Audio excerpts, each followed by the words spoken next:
सकाळु सकाळु अनुभूत हेलाणी प्रबल ताती तालचेर सकाळ 8:30 सुधा सर्वाधिक 35.8 डिग्री रेकर्ड होईछि। भुवनेश्वर 33 डिग्री उपरे रेकर्ड होईछि पारद। सारा राज्य में एवं अनुभूत होईछि असंभाळ ताती। आभ्यंतरीण ओडिशा अपेक्षा उपकूल ओडिशा अधिक होईछि अग्निवर्षा। आसंता 20 तारिख पर्यंत मिलिबने निस्तार। आज एवं काली राज्य में सिवियर हिट वेव पाई 4 जिला को ऑरेंज अलर्ट जारी करिछि आंचलिक पाणीपाग केन्द्र। 17 जिला को येलो अलर्ट जारी करा जायछि। विशेषकर बालेश्वर, भद्रक, केन्द्रापड़ा, जगतसिंहपुर, जाजपुर, कटक, खोर्धा, केन्दुझर, अनुगुल, ढेंकानाल, बौद्ध, कंधमाल, कलाहांडी, कोरापुट और मालकानगिरी प्रबल ग्रीष्म प्रवाह पाई सतर्कता जारी करा जायछि। 21 तारिख पर्यंत राज्य में एभली ग्रीष्म प्रवाह जारी रहिबो। स्थिति को देखि आसंता 20 तारिख पर्यंत स्कूल छुट्टी घोषणा करिसेंती राज्य सरकार। 21 तारिख पर तातीरू मिलिपारे सामान्य आश्वस्ति।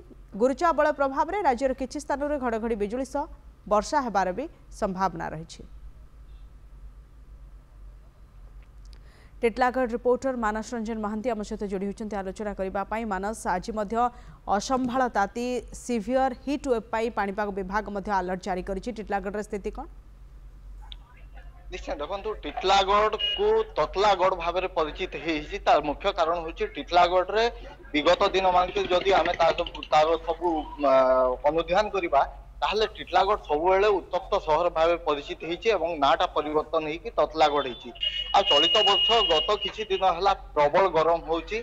गतकाली टिटलागढ़ सर्वोच्च तापमात्रा 42.5 डिग्री सेंटीग्रेड थिला, किंतु प्रकृति में जदि 42.5 डिग्री सेंटीग्रेड सरकारी हिसाब से रेकर्ड होती, किंतु एठी जेहेतु शुष्क वातावरण रोचे, परिवेशटा शुष्क रोचे, तो प्राय प्राय 2 डिग्री अधिक फिल हुए। प्राय प्राय पाखापाखि 44 डिग्री पर्यंत गरम अनुभव करते स्थानीय लोक मैंने। से सका 10टा ही गले 9:30 10टा ही गले रास्ता घाट खाँ खाँ ही जाऊँगी एवं पानीय जलर समस्या एवं शुष्क वातावरण को लेकिन लोक मैंने अनेक प्रकार समस्या सम्मुखीन होती।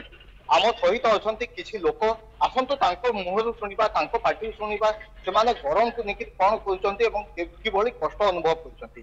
आज्ञा आप कहे कि केमती आज्ञा टिटलागढ़ बहुत गरम होचे, असह्य गरम जेनटा प्रबल प्रबल गरम होचे। निहाती दरकार जदि सेतके जरूरी काम न हला टिटलागढ़ को आसीबा मुश्किल, बाहर को बाहरीबाटा मुश्किल। जदि बाहरुचु ताहले आम ओदा गामछा पला चश्मा प्रचुर पानी पी के ही बाहरुचु। एबे ये समय जदि एते खरा हलानी आगो को 1.5-2 मास रही केमती बंचीबु चिंता लागिलानी सर। आउ जन अच्छा ये कि टिटलागढ़ बासी से कहे टिटलागढ़ गरम केमती होची चलित वर्ष केमती अनुभव करछंती एवं कौन आशंका करछंती। आज्ञा कहे कि टिटलागढ़ जेहेतु एटा एक्सट्रीम मात्रा गरम टिटलागढ़ रे आज 4-5 दिन होला जेन हिसाब रे गरम होची सकाळ 6टा-7 रे घर बाहरी ना हेबा। और आमे जहाँ अनुभव कर 45-46 डिग्री टेम्परेचर रोचे एठाने। तापर जल कष्ट टिके रोचे, पानी ठीक हिसाब सप्लाई नाइन, संगे इलेक्ट्रिसिटी मझे कटिगले हमको फैन भी चले नहीं पावा। तो बर्तमान घरे भी रबाटा असुविधा हो, बाहर रबाटा असुविधा हो। एनता कि हो टिटलागढ़ टाउन पूरा खाली पड़ी जाए सका 7-8 बजे। गाँ गली लोक आशीर्वाद जाता बजार बेपारी मान भी बाधा प्राप्त हो जाए।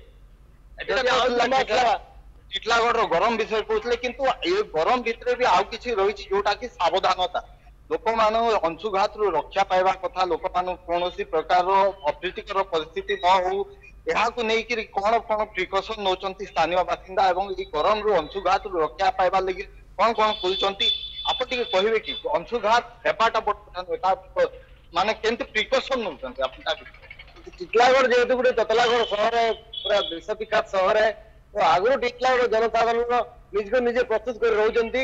आपण देखिबे जे कैजुअलिटी बहुत कम हुए टिटलागढ़ रे। कारण हला जे टिटलागढ़ लोग बहुत सावधानता रहंती, खाली पेटरे रहंती नहीं, ओदा गामछा मुंडरे दियंती, कला चश्मा टोपी छता व्यवहार करंती, आउ घरु बाहला को पेटे खाई के बाहरंती जोथिरे कि तांको गरम पवन पेटरे जायनी। आउ निजे ठंडा जगह देखी गछ मूले देखी निज काम करंती, आउ टाइम हिसाब से 10:10 भितर काम सारी घर को पलांती। एटा थला स्थानीय लोकों को प्रतिक्रिया जो माने कहतले कि अंशुघात दिन को दिन मानस जदि काम नाही ताहले 11 रु 3 घर न बाहरिया पाई सरकार मध्य से गाइडलाइन जारी करछंती।